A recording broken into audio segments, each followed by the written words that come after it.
Assalamualaikum warahmatullahi wabarakatuh. Salam jumpa dengan Sri Hapsari Channel. Kali ini saya akan membawakan mengenai menulis judul yang powerful. Kita pahami dahulu syarat sebuah judul. Biasanya kita membuat judul sebelum tulisan itu disusun. Atau bisa juga kita membuat judul setelah tulisan itu selesai dibuat. Baik sebelum maupun setelah artikel itu dibuat, kita harus membuat judul itu lebih spesifik.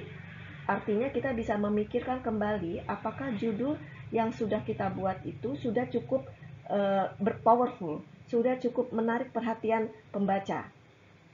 Jadi yang membuat judul setelah artikel itu dibuat biasanya dia merevisi judulnya karena bisa mempertimbangkan mana bagian yang paling esensial yang harus ditampilkan di dalam judul. Kemudian, judul itu juga harus dibuat menarik. Menarik seperti apa? Tidak monoton atau tidak jenuh, tidak mengulang-ulang seperti apa yang dibuat oleh orang lain. Contohnya di sini, analisis preferensi ibu-ibu rumah tangga dalam memilih tempat belanja. Studi kasus di Cipinang Muara Baru. Analisis bla bla bla. Studi kasus bla bla bla. Itu adalah sebuah judul yang bisa dikatakan terlalu jenuh. Terlalu banyak judul yang modelnya seperti itu. Bisakah kita ubah judul ini supaya lebih menarik, supaya lebih berbeda dari yang lain-lain tanpa menghilangkan esensi dari tulisan kita itu sendiri? Ya, jadi pengaruh media sosial terhadap kreativitas generasi milenial ini sangat banyak ditulis orang mengenai judul-judul analisis pengaruh hubungan, nah seperti itu. Jadi paling tidak kita bisa membuat judul yang lebih tidak menggunakan kata-kata itu, tetapi mewakili apa yang ada di dalam tulisan yang kita buat. Nah, kemudian judul itu dibuat harus singkat, jelas, spesifik, dan menggambarkan isi. Juga menggunakan bahasa yang formal. Jadi tidak boleh menggunakan bahasa yang tidak formal. Karena apa? Karena kita sedang menulis artikel yang bersifat ilmiah. Jadi menggunakan bahasa yang sopan atau bahasa yang baku. Bagaimana dengan penulisan sebuah judul? Tadi di depan sudah dikatakan bahwa judul itu harus dibuat seringkas mungkin, sesingkat mungkin, dan sepadat mungkin. Jadi, untuk membuat judul seperti itu, kita harus perhatikan berapa kata yang harus kita cantumkan di dalam judul. Biasanya itu tidak terlalu panjang dan tidak terlalu pendek, kira-kira dalam 12 sampai dengan 14 kata. Kenapa tidak boleh terlalu panjang? Karena bisa jadi judul itu bertele-tele dan tidak mencerminkan isi yang sesungguhnya. Kemudian kalau terlalu pendek, bisa jadi isinya tidak tampil atau esensi dari artikel tersebut tidak muncul di dalam judul karena judul itu masih terlalu luas. Karena itu kita perlu perhatikan bahwa judul itu kira-kira apakah sudah menggambarkan apa yang akan kita bahas di bagian tulisan kita. Nah, dalam penulisannya, judul itu biasanya dicetak tebal dengan 14 poin besarnya. Ya, kalau jenis hurufnya mungkin bisa bermacam-macam. Dan bentuknya itu adalah frase atau kalimat tanya. Frase itu adalah bagian yang lebih pendek dari kalimat, jadi belum berbentuk kalimat, biasanya adalah kelompok kata, mungkin hanya 3 atau 4 kata atau 5 kata, bisa jadi, atau berbentuk kalimat tanya. Kemudian, judul itu juga ditulis dengan dua cara. Apakah seluruhnya kapital atau hanya awal katanya saja yang kapital? Kalau seluruhnya kapital itu tidak masalah, tetapi yang menjadi masalah adalah ketika kita membuat judul hanya awal katanya saja yang kapital. Ketika hanya awal katanya saja yang kapital, perhatian penuh pada kata-kata yang merupakan kata depan dan kata hubung. Karena kedua jenis kata ini tidak boleh dikapitalkan. Contoh, di, ke, dari, daripada, menurut, melalui, terhadap, dan, kepada, bagi, dengan, yang. Nah, itu adalah kata-kata yang tidak boleh dikapitalkan awal katanya kalau menjadi judul. Dan kemudian judul itu jangan menggunakan singkatan atau akronim kecuali yang sudah umum orang ketahui. Ini yang perlu kita hindari.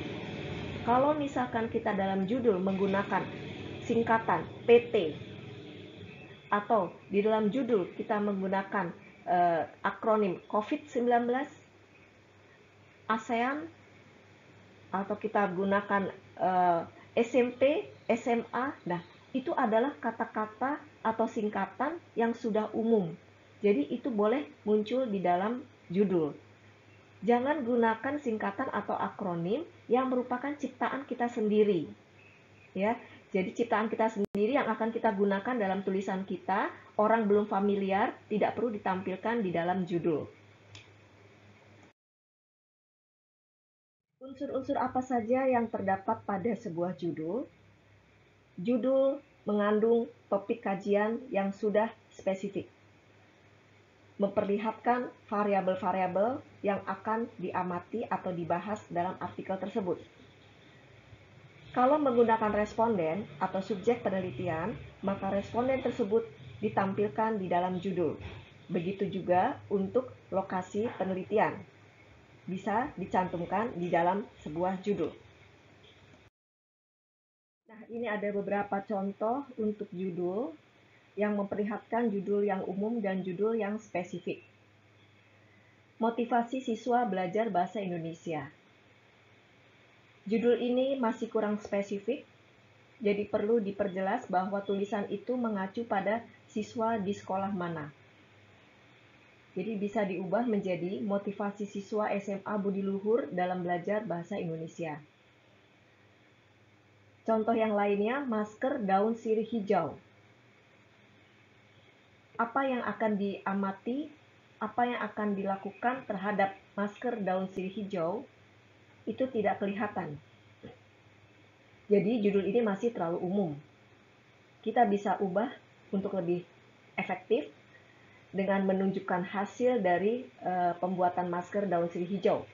Bisa dikatakan judulnya menjadi efektivitas masker daun sirih hijau dalam perawatan kecantikan. Ini sudah lebih spesifik. Kita akan lihat contoh judul yang lain. Judul berbentuk frase dan judul yang mengandung subjudul. Berbentuk frase, contohnya kepuasan perempuan dalam berbelanja secara daring. Jadi ini ada 6 kata.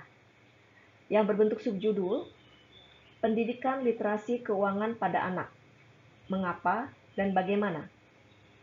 Pendidikan literasi keuangan pada anak merupakan judul utama, sedangkan mengapa dan bagaimana merupakan subjudul.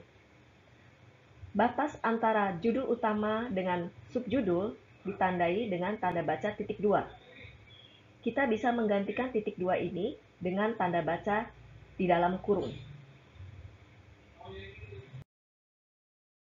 Selain judul dalam bentuk frase dan subjudul, kita bisa juga membuat judul dalam bentuk kalimat tanya atau campuran.